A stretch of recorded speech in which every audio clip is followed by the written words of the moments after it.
ফুটপাতে গাড়ি রাখা, এজন্য তো আমার জনগণ দায়ী না। এই জন্য যারা কর্তৃপক্ষ আছে তারা এটা দেখাশোনা করবে। ভিতরে তো আমাদের তো কোনো জায়গা নাই, বুঝছেন। বাস টার্মিনাল জায়গা তো প্রচুর আছে, গাড়ি থোয়ার জায়গা কম। বুকান্তি কমছে না তো, এখনো তো বুকান্তি রইয়া গেছে। যখন প্যাসেঞ্জারটা টিকিট লইয়া ভিতরে যায় তখন এই সৌন্দর্য জিনিসটা দেখাত গিয়া গাড়ির টাইমটা তারা মিস করে। যে উপস্থিত গাড়িটা এখন বাইরে আনা হয়েছে, যে প্যাসেঞ্জার খুব একটা ভোগান্তি চলে। এই আমরা ফুটপাথ দিয়ে হাঁটতেছি না, মানে এটা তো ফুটপাথ দখল করা হয়েছে। শুধু সিলেট কিংবা বাংলাদেশের নয়, পুরো দক্ষিণ এশিয়ার সবচেয়ে সুন্দর বাস টার্মিনাল সিলেট কদমতলীর এই কেন্দ্রীয় বাস টার্মিনাল। চমৎকার এই বাস টার্মিনালের কতটুকু সদ্ব্যবহার করছেন গাড়ি চালকরা, কতটুকুই বা এর সুফল পাচ্ছেন সিলেটের যাত্রীরা, চলুন দেখা যাক। বাস টার্মিনালটা খুবই সুন্দর এবং মনোমুগ্ধকর পরিবেশে করা হয়েছে। এটা আমরা সিলেটবাসীর জন্য গর্বের বিষয় যে এই বাংলাদেশে প্রথম এই ধরনের একটা বাস টার্মিনাল করা হয়েছে। দীর্ঘ সময় দেখা যায় যে আমরা জাস্ট কাউন্টারের ভিতরে ঢোকার জন্য দীর্ঘ সময় অপেক্ষা করা লাগে। এখানেও বিভিন্ন ধরনের বাস, তার মধ্যে যে একটা প্রতিযোগিতা বা প্রভাব বিস্তার করার কারণে বিভিন্ন সময় এখানে জামের সৃষ্টি করে। এটা অবশ্যই আমরা যারা জনগণ আছি আমরা লাগি জনভোগান্তিকর হিসেবে কাজ করে। এখনও এই নদীর ওই পার থেকে আসতে আমার 1 ঘন্টা সময় লেগেছে। ফুটপাতে আপনার দোকান বসা, ফুটপাতে গাড়ি রাখা, এজন্য তো আমার জনগণ দায়ী না। এই জন্য যারা কর্তৃপক্ষ আছে তারা এটা দেখাশোনা করবে। কোথায় কর্তৃপক্ষ? আমরা গত কয়েকদিন যাবত আমরা বাইরে আনছি বাস টার্মিনাল। আপনারাই বলতেছেন যে এত সুন্দর বাস টার্মিনাল, কিছু কিছু প্যাসেঞ্জার আইসা একটা প্যাসেঞ্জারের ভাড়া হইল 145 টাকা। যা আমরা বর্তমান মালিক সমিতি 130 টাকা রাখতেছে, 15 টাকা ছাড় দিয়া। আর টিকিট করিয়ে গাড়িটা কিন্তু ভিতরে থাকে। যখন প্যাসেঞ্জারটা টিকিট লইয়া ভিতরে যায় তখন এই সৌন্দর্য জিনিসটা দেখাত গিয়া গাড়ির টাইমটা তারা মিস করে। আর মিস করার কারণে প্যাসেঞ্জার কিছু সব তো আর 100 টাকা লইয়া বার হয় না। প্যাসেঞ্জারের টাকাটার বিভ্রান্তিতে পড়ে যায়। যখন গাড়িটা মিস করিলে তখন টিকিটের টাকাটা মরে। এই প্যাসেঞ্জারের বিভ্রান্তির কারণে কয়েকদিন যাবত থেকে আর কি আমরা উপরে লেভেলের এরারে খোয়াইয়া যে উপস্থিত গাড়িটা এখন বাইরে আনা হয়েছে, যে প্যাসেঞ্জার খুব একটা ভোগান্তি চলে। ভোগান্তি এই কারণে যে তারা ভিতরে গিয়ে সেলফি করার লাগে যায়, টিকটক করার লাগে যায়। এখানে জাম লাগাবার কথা না, তারা তো এখান থেকে আইনশৃঙ্খলা বাহিনী থাকার কথা, এখানে সুন্দর করে ঢোকার কথা। এটা তো সরকারের যথেষ্ট উন্নয়ন, সুন্দর একটা পরিবেশ। বাংলাদেশের সর্বপ্রথম এই বাস স্ট্যান্ডটা উদ্বোধন হয়েছে, খুব সুন্দর। আমরা সন্তুষ্ট এই বাস স্ট্যান্ডে। তবে আইনশৃঙ্খলা বাহিনী থেকে এদের জন্য আরও সুন্দর করতে পারে, ওটার জন্য ক্লিয়ার করতে পারে, এই জন্য আমরা সরকারের প্রতি আহ্বান জানাই আর কি। ওই যে জায়গা আছে এখানে স্ট্যান্ড করার, পার্কিং জোন আলাদা আছে। ভিতরে তো জায়গা আছে, আমরা বুঝলাম। আমাদের টাইম হয়ে গেছে তো, 2 মিনিট টাইম আছে।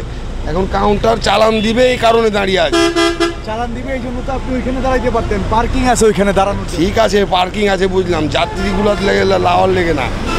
আমরা তো দেখছি আপনি বেশ কিছুক্ষণ যাবত এখানে দাঁড়িয়ে। যে টাইম হয়ে গেছে, এখন আগাতে বলছে, আগাবো, গাড়ি গড়াবো। এখন ওইটা যেভাবে মানুষ সুন্দর অবস্থায় গাড়িতে উঠবো এই ব্যবস্থা নাই, ভিতরে রাখতো ভালো হইতো। বুকান্তি কমছে না তো, এখনো তো বুকান্তি রইয়া গেছে। সেখানে না পিছন দিয়ে একটা রিক্সা ইয়া খারাপ হইতে পারতেছে না, উঠাইতে পারতেছে না, ভিতরে দিত। এখানকার প্রশাসন কী করে বুঝি না ভাই। আমাদের পাবলিকের হিসাবে এটা যৌক্তিক না। যৌক্তিক সরকার এত টাকা খরচা করে একটা টার্মিনাল করে দিছে, পিছন দিকে মানুষ বসার ব্যবস্থা আছে, ভিতরে আছে, এখানে বসবে, ওই দিকে থাকবে, কিন্তু না, এই যে যানজট লাগাই রাখছে। নানা জায়গা তো আছে, তাহলে এর বাদে প্লেস তো মনোহর যাজারে দিয়া দিছে, আমি তো আর ঝামেলা করে লাভ নাই। এটা তেমনটা লাগে না, হালকা। যে সময় মনোহর হঠাৎ বেশি, যে সময় বৃহস্পতিবার বা রবিবার দিন থাকে, এদিন একটু যানজট থাকে।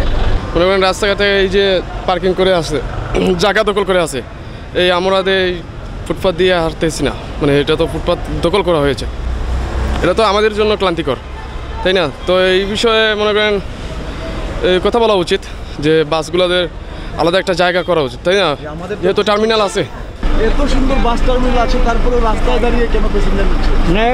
কাউন্টারের সামনে, এটা টার্মিনালে যে কাউন্টার আছে সেই কাউন্টারের সামনে গাড়িটা দাঁড়াইছে, ঠিক আছে? তারপরে তো এটা রাস্তা, আমাদের কি ভিতরে যাওয়া উচিত ছিল না? ভিতরে তো আমাদের তো কোনো জায়গা নাই, বুঝছেন। বাস টার্মিনাল জায়গা তো প্রচুর আছে, গাড়ি থোয়ার জায়গা কম, আর মানুষ বসার জায়গাটা বেশি হয়ে গেছে টার্মিনালের, বুঝছেন। আসলে গাড়িগুলোরও জাম লাগে, গাড়িগুলো ছাড়ার পরেও মানে বাড়িয়া যাইতে মানে যেহেতু 10 মিনিট সময় লাগে, আধা ঘন্টা সময় লাগে রাস্তাঘাটে মানে পার্কিং করে, এগুলো আসলে ঠিক নাই। টার্মিনালও সুন্দর করে বাসগুলো রাখলে আসলে আমরা লাগি সুবিধা হইল না। বেশি আর কি অটোমেটিক চাই। অবশ্যই এটার জন্য আলাদা পার্কিং প্রয়োজন, আলাদা রাখার জন্য জায়গা এগুলো রাখার রাস্তা রাখলে এলাকার সৌন্দর্য নষ্ট হয়ে যাবে। তারপরে এলোমেলোভাবে গাড়িগুলো রাখা আছে, এই জায়গায় রাখা আছে, পার্কিংয়ে রাখা আছে, পারমিট রাখা আছে, এটা তো সুন্দর দেখে না, নগরের সৌন্দর্য নষ্ট করে। পরিবহনে যে সেবা সেটা পাচ্ছি না। আমি আপনাকে বুঝতে পারতেছেন, জানেন এই যে গাড়িগুলো সিস্টেম মতো রাখতে, এই কত সুন্দর পল্টন গাড়িগুলো রাস্তার উপরে, এইটাই আমার ব্যাপার, আর কোনো সমস্যা নেই। এমনি পল্টন তারা ঠিকমতো সার্ভিস দিচ্ছে, গাড়ির টিকিট দিচ্ছে, দাম টাম যা আছে সব ঠিক আছে, সমস্যা নেই।